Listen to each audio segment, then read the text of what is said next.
오늘 함께 볼 하나님의 말씀 요한복음 15장 18절에서 25절까지입니다.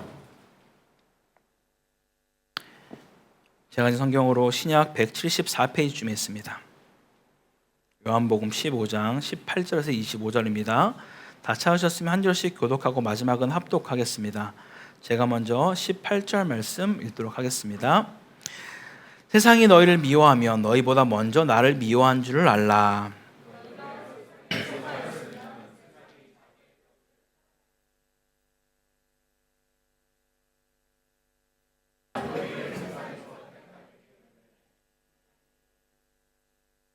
내가 너희에게 종이 주인보다 더 크지 못하다 한 말을 기억하라. 사람들이 나를 박해하였은즉 너희도 박해할 것이요 내 말을 지켰은즉 너희 말도 지킬 것이라.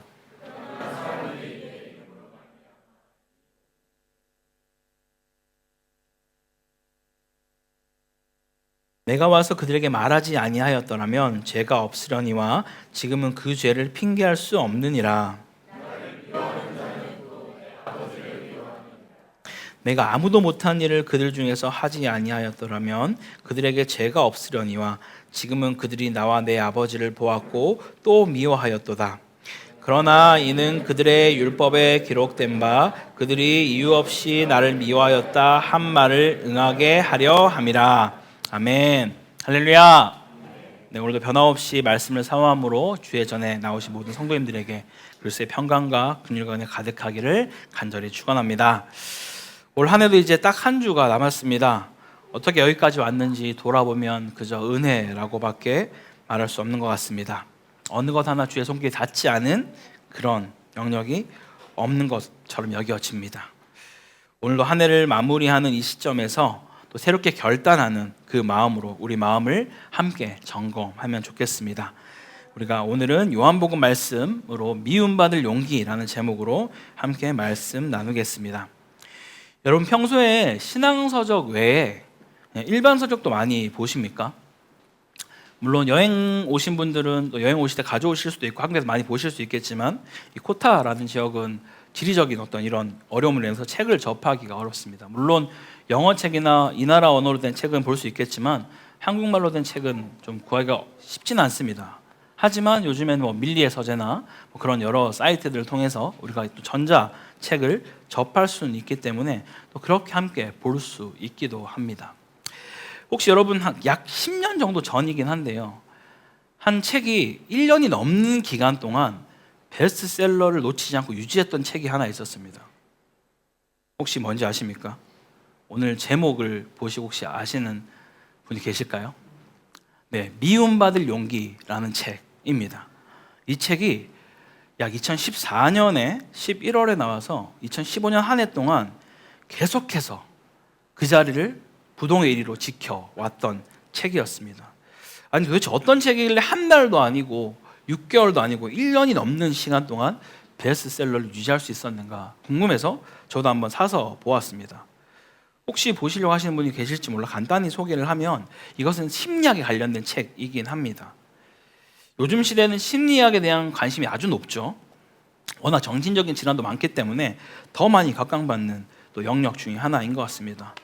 저도 예전에 신대원서 공부할 때 목회 심리학이라고 해서 그 심리학을 바탕으로 목회적인 관점에서 어떻게 바라봐야 될지에 대한 그런 과목을 배워보는 시간도 있었습니다.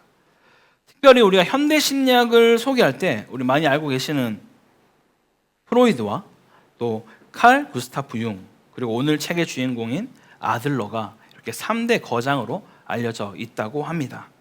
그중에 이 책은 아들러의 심리학에 대한 쓴 책인데 아들러가 직접 쓴 책은 아니고요. 이 아들러에 대한 심리학을 일본인 두 작가가 청년과 철학자의 어떤 대화처럼 풀어낸 형식의 책입니다. 저는 정말 좀 궁금했습니다. 도대체 어떤 내용들이길래 이렇게 많은 사람들이 이 책에 열광하는 것일까? 근데 책을 보고 나서 그럴 수 있겠다라는 생각이 들긴 했습니다. 보통 우리는 현재 우리의 삶을 해석하고 바라볼 때 과거를 반드시 살펴보게 됩니다. 특별히 어떤 사람의 태도나 모습에서 우리는 그 사람의 과거에 이런 환경에 노출되었기 때문에 그는 이런 삶을 살게 된 것 같다라는 표현들을 우리는 종종 쓰기도 합니다. 전문용어로는 그 사람에게는 이런 트라우마가 있는 것처럼 보여진다라고 말하는 거죠. 그래서 이와 유사한 상황이 그 상황 가운데 발생될 때는 그런 이러한 반응을 보이게 된다라는 것이 이 프로이드식의 원인론이라고 말한다고 합니다. 물론 이것은 모두가 동의하고 인정하는 바일 것입니다. 그런데 여기 저자가 소개하는 이 아들러의 심리학은 이것을 좀 철저히 깨트리는 주장을 하게 됩니다. 즉 원인론이 아니라 목적론을 소개하면서 이 트라우마에 대한 완전히 부정을 하는 것이죠. 다시 말하면 과거에 무슨 일이 있었던 간에 어떤 트라우마가 있든 지금 삶을 살아가는 것에 살아가면 되지 무슨 상관이 있는가라고 그는 주장하기 시작한 것이죠. 지금의 삶의 태도와 방향은 지금을 살아가는 내가 결정하면 되는 것이 아닌가라는 말을 이 아들러는 했다라는 겁니다. 꼭 과거에 이러니까 이렇게 살아야 될 수밖에 없어라고 말하는 것은 도대체 누구의 논리냐라고 말하면서 그렇게 생각하는 것이 과연 맞는가라고까지 그는 의문을 제기하는 것이죠. 무엇보다 이런 모든 고민과 염려의 시작은 바로 사람과의 관계로부터 시작된다라고 말하면서 모든 인간이 가지고 있는 문제는 바로 사람과의 관계에서 발생하는 것이다 라고 이야기하는 것이죠. 우리가 혼자 살게 되면 결코 생기지 않을 문제인데 우리가 함께 살아가는 이 사회 속에 있기 때문에 이러한 문제들이, 어려움들이 발생하는 것이다. 그래서 그 작가는, 이 아들러 심리학자는 비교하거나 인정받고 싶은 욕구, 미움받지 않고 싶은 그런 마음들, 이런 것들이 우리 가운데 발생되어진다라고 이야기하는 거예요. 그래서 작가가 독자들에게 요구하는 것은 사람들에게 인정받으려고 하는 그 욕구를 버려라. 더 나아가 미움받을 용기까지 가진다면 당신이 지금 가지고 있는 많은 문제들이 해결될 것이다 라고 말하는 것이죠. 작가는 이 자유라는 것은 타인에게 미움을 받는 것까지 우리가 가지게 되는 것이다 라고 말하면서 미움받는 것을 두려워하지 마라 라고 말하는 게 이 책의 주된 내용입니다. 여러분 좀 동의가 되십니까? 물론 저는 오늘 이 책을 여러분들에게 소개하려고 이 자리에 선 것은 아닙니다. 하지만 세상 사람들도 이 미움받을 용기와 미움받는 것에 대해서 두려워하지 말자라고 말하는 이 일에 그렇게까지 열광을 하고 있는데 과연 예수 믿는 우리들은 얼마나 미움받을 용기를 가지고 있는지, 그것을 두려워하고 있지 않는지 함께 같이 살펴보기 원합니다. 오늘 본문에서 분명 말씀하고 있길 우리는 미움을 받는다라고 성경은 말하고 있죠. 그래서 저는 오늘 우리가 왜 미움을 받을 수밖에 없는지를 먼저 함께 나누고 이어서 우리는 이것을 어떻게 극복할 수 있고 주님 우리에게 무엇을 원하고 계신지를 같이 한번 살펴보겠습니다. 오늘 본문은 아마 여기 계신 성도님들이라면 이미 한 번쯤 보셨거나 들어보셨을 법한 본문입니다. 혹 이 내용이 익숙하지 않다면 본문 앞에 나오는 참 포도나무에 대한 비유는 누구라도 알고 계실 겁니다. 우리가 먼저 이 미움을 받을 수밖에 없는 그 이유는 본문과 그 앞에 나와 있는 내용과 말씀을 통해서 함께 살펴보겠습니다. 성도 여러분, 요한복음은 4복음서 중에 마지막 복음서로 예수님이 행하신 것들에 대해서 많은 부분을 기록하고 있는 그런 책입니다. 특히 다른 세 복음서에서는 나오지 않는 그런 특이한 내용들을 이 요한복음에서는 특별하게 많이 다루고 있다라는 것이죠. 그 중에서도 요한복음은 예수님이 누구신지에 대해서 우리가 보통 7선언이라고 해서 7번에 걸쳐서 에고에이미, 나는 뭐뭐이다 라고 말을 하고 있는데요. 우리가 지난 수요일에 계속해서 함께 이 에고에이미에 대한 예수님에 대해서 살펴보았는데 간단히 다시 한번 말씀드리면 6장에서 오병이어 사건에서 나는 생명의 떡이다, 8장에서 가늠한 여인의 이야기에서 난 세상의 빛이다, 그리고 10장에서는 양의 문을 언급하시면서 나는 선한 목자다 라고 말씀하시죠. 그리고 11장에서는 죽은 나사로를 또 3일 만에 가서 살려주시면서 예수님의 부활을 예표함으로써 나는 부활이요 생명이다 라고 말씀하시죠. 그리고 또 14장에서는 내가 길이요 진리요 생명이라고 말씀하시고, 그리고 마지막으로 오늘 본문에서 나는 참 포도나무요 너희는 가지다 라고 주님이 말씀하고 있다라는 것이죠. 또한 새 계명으로 내가 너희를 사랑한 것 같이 너희도 서로 사랑하라 라고 말씀하시면서 친구를 위해 자기 목숨을 버리는 것보다 더한 것이 없다라고까지 주님은 우리 가운데 사랑에 대한 것을 강조하고 있는 것을 보여주고 있다라는 것이죠. 그러면서 우리가 미움받을 수밖에 없는 이유를 서서히 말씀해주고 있습니다. 16절에 주님께서 분명히 말씀하고 있는 것은 너희가 나를 택한 것이 아니라 내가 너희를 택하여 세웠다라고 말씀하세요. 많은 사람들이 교회를 처음 나올 때 가장 많이 하는 착각 중에 하나가 무엇인가요? 누가 간절히 좀 부탁을 하니까, 아니면 내가 좀 힘드니까, 내가 필요하니까 주님 기분을 좀 맞춰줄까 싶어서 교회를 내가 나왔다 생각할 때가 참 많은 것 같습니다. 근데 여기 계신 분들 중에 그런 분들은 없겠지만 많은 분들이 교회를, 또 예수님을 자기가 수많은 종교 중에 선택해서 내가 믿는 것이다 라고까지 여기기도 한다라는 것이죠. 그러면 우리는 우리의 믿음을 막 자랑해야만 합니다. 내가 수많은 종교 중에서 내가 이 기독교를 택한 것이잖아. 너 아직도 예수를 안 믿어? 난 벌써 믿었는데? 언제 믿었는데? 라고 말하면서 우리는 자신의 신앙을 막 자랑하는 그런 자들이 될지도 모르겠습니다. 그것에 대한 선택이 나에게 있었다면 말이죠. 그런데 오히려 성경은 예수 그리스도의 십자가 외에는 자랑할 것이 조금도 없다라고 말하고, 결코 우리의 믿음의 그런 행위가, 우리 믿음이 행위에서부터 난 것이 아니라고 말씀하고 있죠. 그래서 우리는 어떤 것도 자랑할 것이 우리 안에 없다라고 말씀하고 있습니다. 그럼 분명 우리는 창세전부터 하나님께서 택하신 주의 백성입니다. 믿으십니까? 그렇게 우리는 예수 그리스도 외에는 자랑할 것이 없다라고 성경은 계속해서 반복적으로 강조하고 있습니다. 우리는 주님의 택하심으로 더 이상 죄와 율법 아래, 세상 아래 있지 않고 은혜 아래로 옮겨졌기 때문에 요한일서 3장 13절은 이렇게 말하죠. 형제들아, 세상이 너희를 미워하여도 이상히 여기지 말라라고 말합니다.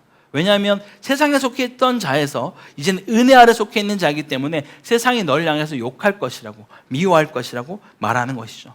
또한 예수님의 기도로 유명한 요한복음 17장 14절에 이렇게 말씀하는데, 함께 우리 화면 보고 같이 읽도록 하겠습니다. 시작. 내가 아버지의 말씀을 그들에게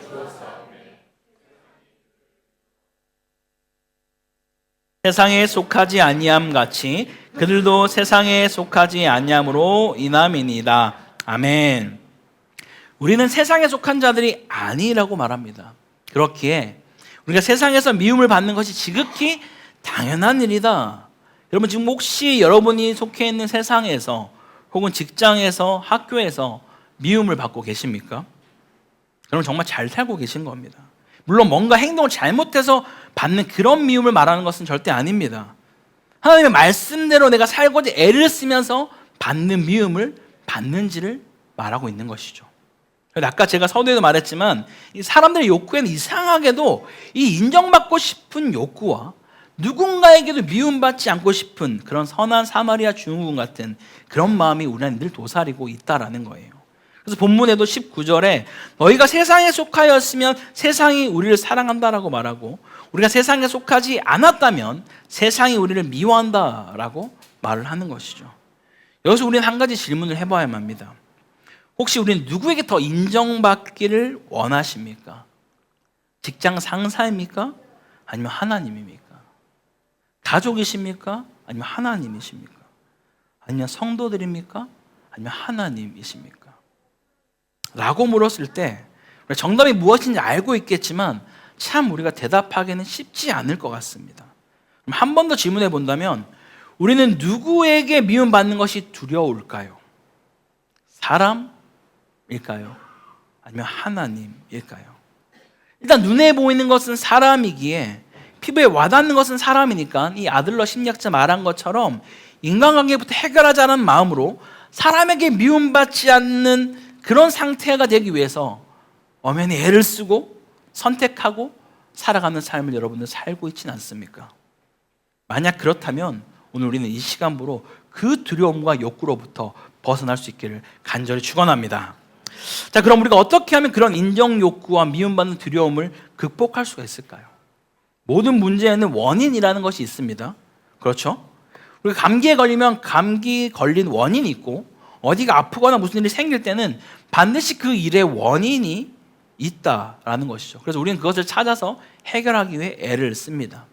그래서 병이 낫기 위해서 병원을 가기도 하고 약을 먹기도 합니다. 그런데 이렇게 우리는 우리 몸에 일어나는 문제에 대해서 큰 관심을 가지고 부단히 애를 써서 이것을 어떻게든 해결하려고 나아가지만, 죄로 인해 찾아온 우리 영적인 문제에 대해서는 그 원인을 알려고도 애쓰지 않고 무관심할 때가 더 많이 있다라는 것이죠. 아니, 오히려 제가 뭔지도 모를 때가 더 많을지도 모르겠습니다.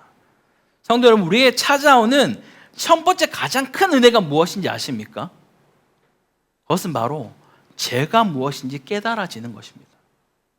하나님과 우리 가운데 찾아오실 때 내 삶의 죄가 무엇인지를 보게 되는 것이 가장 큰 은혜다라고 말하는 것이죠. 성경에서는 죄를 뭐라고 말씀하고 있는지 아십니까? 물론 우리가 알고 있는 수많은 죄들이 있습니다. 제가 이번에 새가족 양육할 때도 죄에 대해서 설명을 드렸는데요.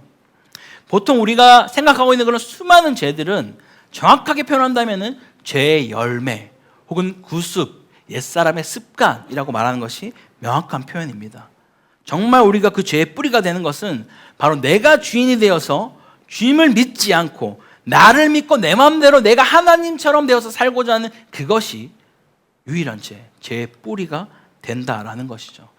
그래서 요한복음 16장에서는 분명히 죄에 대해서 이렇게 정의합니다. 죄는 나를 믿지 아니함이라. 죄에 대해서 복수로 말하고 있지 않습니다.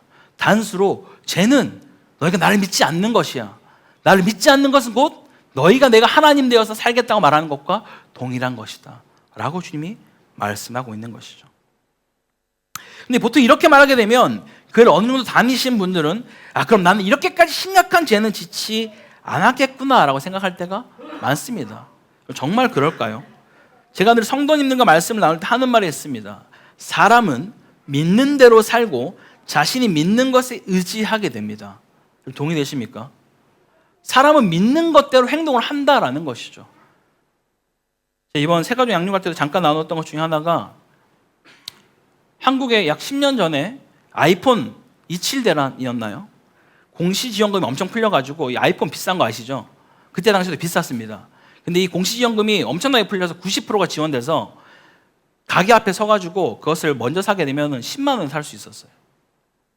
그때 한국의 곳곳에 혹시 보신 분들 계실지 모르겠지만 막 텐트 치고 밤 전날부터 줄 서 있는 모습들이 곳곳에 있었습니다.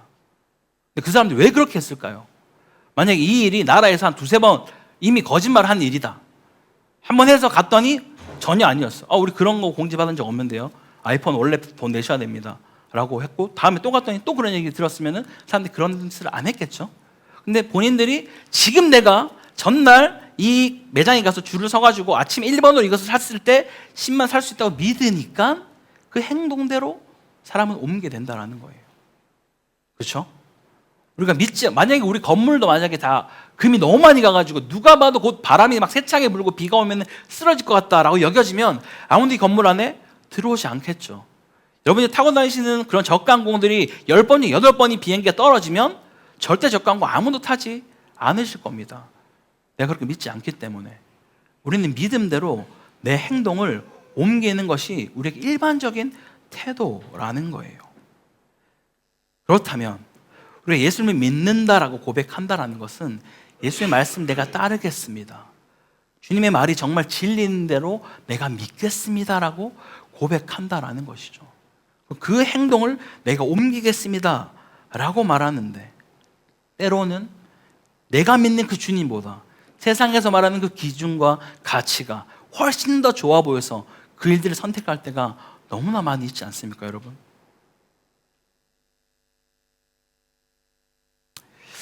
기성교회 많은 성도님들이 교회를 다니는 정도로 난 예수를 참 잘 믿고 있어 라고 생각하게 되는 경우가 참 많은데 여러분들 주변에 이단들 많이 보시잖아요.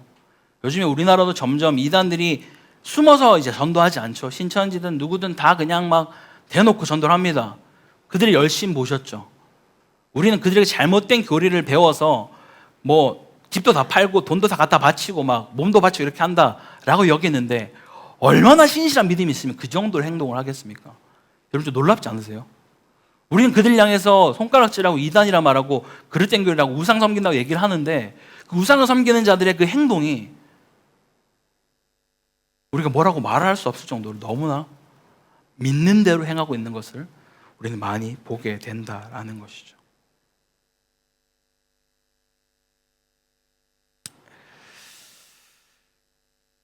혹시라도 오늘 이 이야기를 들으면서 내가는 정말 믿는다고 말하면서 그렇게 살지 못한 모습이 더 많지 않았나? 라고 여겨진다라면 그것은 은혜입니다. 아까 말씀드렸죠? 우리 가운데 가장 큰 은혜는 내 삶의 죄가 무엇인지를 먼저 보는 것이다 라고 말씀드렸습니다. 이제는 그것을 회개하고 씻어내고 돌이켜서 주님이 가시는 그 길을 따라 나아가면 된다라는 것이죠. 물론 우리가 이 죄를 말끔히 씻어내는 것이 너무나 어렵습니다. 정말 이제 내가 예수 믿은 지 벌써 몇십 년인데 이 정도 됐으면 이런 삶을 좀 살아나야 되는 것이 아닌가라고 싶으면서도 여전히 연약해서 넘어지는 그런 우리의 모습들을 많이 보게 됩니다. 그럴 때 우리가 깨닫는 것이 무엇입니까? 내가 할 수 없구나. 십자가 붙들지 않으면 도무지 한순간도 나는 거룩한 삶으로 살아낼 수 없는 자이구나 라는 고백을 하게 되는 것이죠. 그래서 주님이 우리에게 말씀하시기 뭐라고 말씀하십니까? 너희가 나를 따라오려면은 따라올 그 딱 한 번만 십자가 지고 딱 한 번만 부인하고가 아니라 날마다 자기를 부인하고 십자가를 지고 따라와야 한다 라고 주님은 우리 가운데 말씀하고 있다라는 것이죠. 그렇게 주님 말고는 도무지 답이 없다라는 것을 우리가 알게 될 때 비로소 그 주의 십자가를 붙들고 나아가는 삶으로 나아가게 된다라는 것이죠. 그래서 주님은 기꺼이 그런 우리를 안으시고 품으셔서 구원해 주십니다. 할렐루야. 우리 사랑하는 성도 여러분, 정말 우리가 어떻게 하면 이 인정의 욕구나 미움받는 두려움을 극복할 수 있을까요? 세상을 사랑하는 것은 이제 그만 멈추고 세상을 미워해야지, 돈을 미워해야지, 음란을 미워해야지 말하면 그렇게 말하는 대로 되어질까요? 잘 안 됩니다. 그래서 우리 안에 계신 성령께서 우리에게 해주시는 것이 있습니다. 바로 하나님 나라를 우리 가운데 보게 하는 것이죠. 하나님을 바라보게 하는 것이 우리 가운데 계신 성령께서 행하시는 일입니다. 죄를 멀리하는데 왜 하나님 나라를 바라보는 것이 상관이 있을까요? 우리가 보통 죄의 뿌리를 성경에서 말하는 대로 말하면은 욕심이 잉태하면 죄를 낳습니다. 그렇죠? 근데 이 욕심이 주로 보는 것으로부터 시작하게 됩니다. 다윗이 밧세바를 봄으로써 죄를 지은 것처럼 우리가 돈을 바라볼 때, 세상을 바라볼 때 그게 너무 좋아 보여서 욕심을 품고 그 욕심이 죄를 낳게 되고 결국엔 사망에 이르게 된다라고 성경은 말하는 것이죠. 그런데 하나님 나라를 보게 되면 어떻게 될까요? 여러분 잘 아시는 마태복음 13장 천국 비유에 나오는 것처럼 밭의 농부가 어떻게 하게 되죠? 감추인 보화를 발견하니까 근데 모든 소유를 팔아서라도 그 값진 것, 그 천국을 소유하고자 나아간다라는 거예요. 그것이 하나님 나라를 발견한 자들의 참된 반응이라는 것입니다. 나의 모든 소유를 팔아서라도 갖고 싶은 그 영생. 우리 지난주에도 말씀 나눴죠. 그것을 내가 정말 소유하고 있는가를 우리는 계속해서 점검해야만 한다라는 것이죠. 우리는 죽을 때까지 이 죄와 싸우게 될 것입니다. 여전히 그 죄의 열매들, 구습, 옛사람의 습관들이 우리를 넘어뜨리려고 끊임없이 얘기할 거예요. 너 원래 그런 사람 아니잖아. 너 자꾸 왜 거룩한 척 하려고 해? 라고 말할 때마다 아니, 그 옛사람은 죽었고 이제는 새 사람으로 난 주와 함께 살아가는 자야. 더 이상 나를 심수하지 마 라고 우리는 물리칠 수 있어야만 한다라는 것이죠. 그리고 하나님 나라를 바라보고 그 나라를 소유하는 백성으로 우리가 살아가야 될 줄 믿습니다. 오늘 이 자리에 오신 우리 모든 성도님들, 그 하나님 나라를 가장 가치 있는 것으로 여기고 그것을 소유하는 그 기쁨과 평안으로 이번 한 주간 살아갈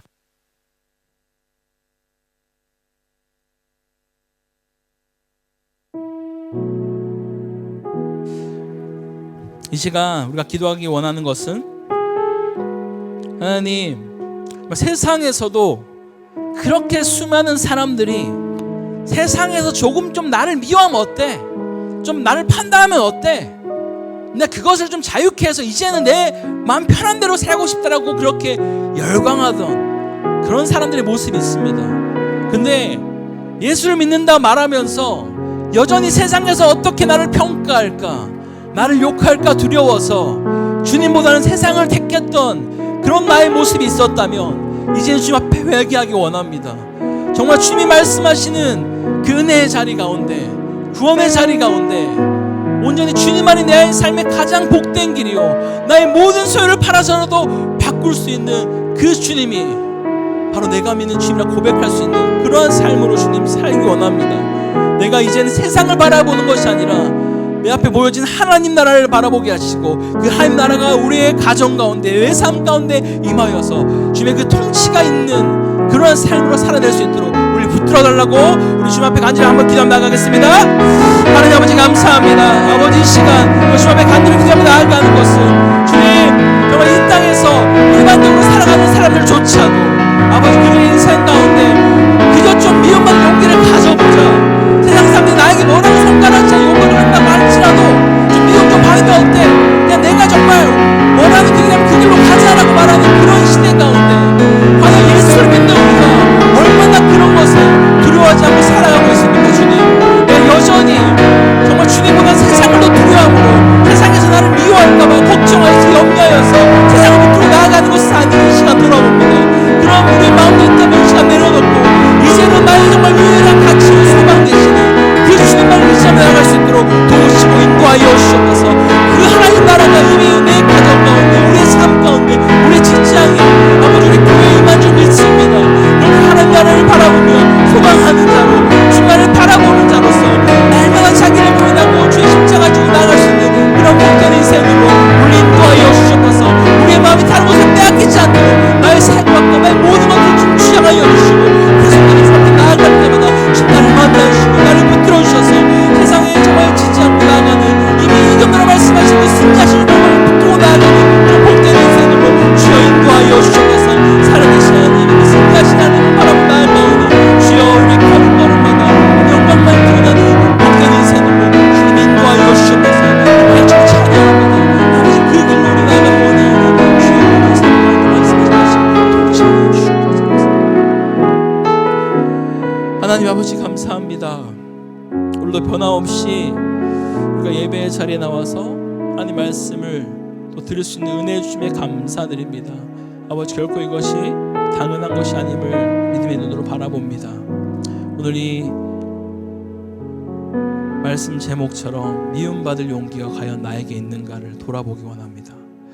세상에서 있는 예수 믿지 않는 사람들조차도 세상 사람들이 나를 가리켜 뭐라고 말을 하든 나를 좀 미워한다고 할지라도 내가 옳다 여기며 그것을 향해서 달려나가자라고 말하고 있는 그런 시대에 예수를 믿는 나는 우리는 과연 어떠한지를 신 돌아봅니다. 여전히 주님을 믿는다 말하면서 세상이 어떻게 나를 평가하고 나에게 손가락질할지 그것이 두려워서 주를 선택하지 못하고 세상을 따라 나아가는 그런 자로 살았던 그런 모습이 있었다면 이 시간 주님 앞에 회개하고 내려놓기 원합니다.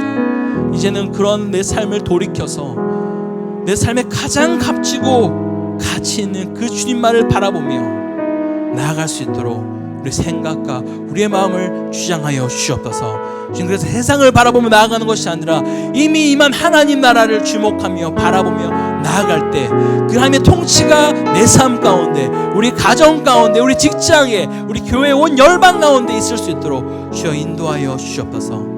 그렇게 우리 삶 가운데 날마다 일하시고 역사하시게 감사드리며 이 모든 것 살아계신 우리 예수 그리스도 이름으로 기도드립니다.